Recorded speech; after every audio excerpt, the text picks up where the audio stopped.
Shaheen. Senator Cotton via WebEx. Senator Cotton. Thank you, Mr. Chairman. Thank you to all of our witnesses for appearing. I want to commend you and the department for your great efforts over these last 12 months. I specifically want to commend General Perna for his leadership of Operation Warp Speed, which has helped develop these vaccines in record times, and I think have us on the cusp of turning the corner on this virus. Ms. Cummings, the Defense Production Act was originally passed 70 years ago to ensure the availability of industrial resources to meet the department's needs, and Congress has updated it several times over the years, and we continue to believe it's an effective tool that can be used to mitigate risk to the industrial base. Based on the department's experience using those authorities during the pandemic to address both medical and defense industrial base issues, are there any changes to the legislation that could help the department or other federal agencies use it more effectively in the future that you would like this committee to consider? When the pandemic began and we were looking at the opportunity under the Defense Production Act Title III, we looked at whether or not other executive branch agencies via the Economy Act could actually transfer funding into our Defense Production Act Title III account.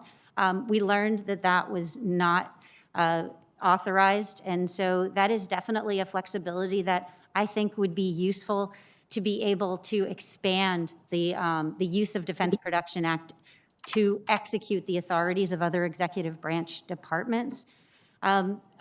The Defense Production Act, to your point, is extremely valuable, and the authorization to be able to, through contracts across multiple executive branch agencies, prioritize the delivery of those items rests across not just the Department of Defense, but also other executive branch agencies. For example, HHS has the authority to rate health resources, whereas in DoD, we have the authority to rate contracts that are related to defense authorities.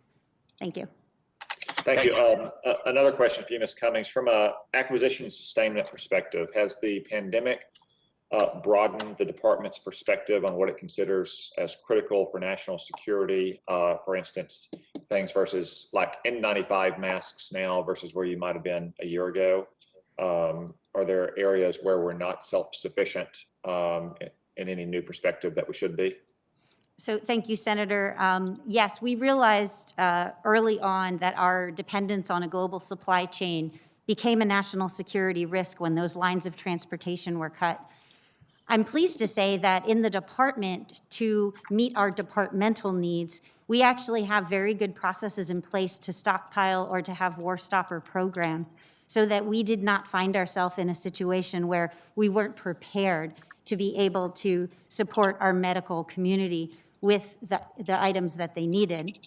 Now, there are still critical PPE items that we need to continue to work on onshoring, such as nitrile gloves. Those are only made, almost exclusively only made outside of the United States.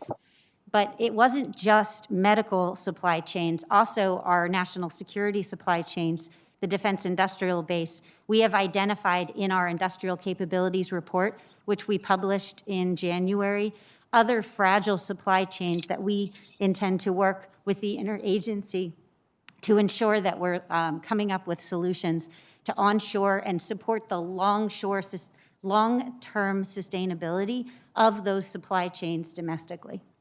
Good, thank you. I think it's really vital that we look at it through this new perspective and that we identify places where our supply chains are entirely offshore and that we try to get them at least back to the United States, and that we're not relying on sole or committed source products out of China, and secondarily out of Taiwan, and third, out of any country within missile range of mainland China.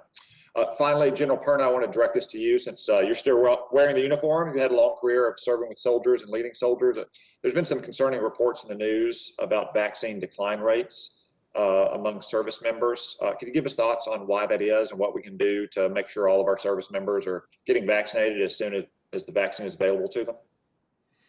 Senator, I think that I would just reassure my teammates, the soldiers, sailors, airmen, Marines, and Coast Guardmen that serve, that we have the greatest scientists in the world that worked on these vaccines. Our pharmaceutical companies are the best in the world. And then our FDA is the gold standard for regulatory oversight in the world, and that I have 100% confidence in the vaccine. And I said so to my own parents to that end. And I would encourage all soldiers, sailors, airmen, Marines, Coast Guardmen, to include my sons who serve the Navy and their families to get the vaccine.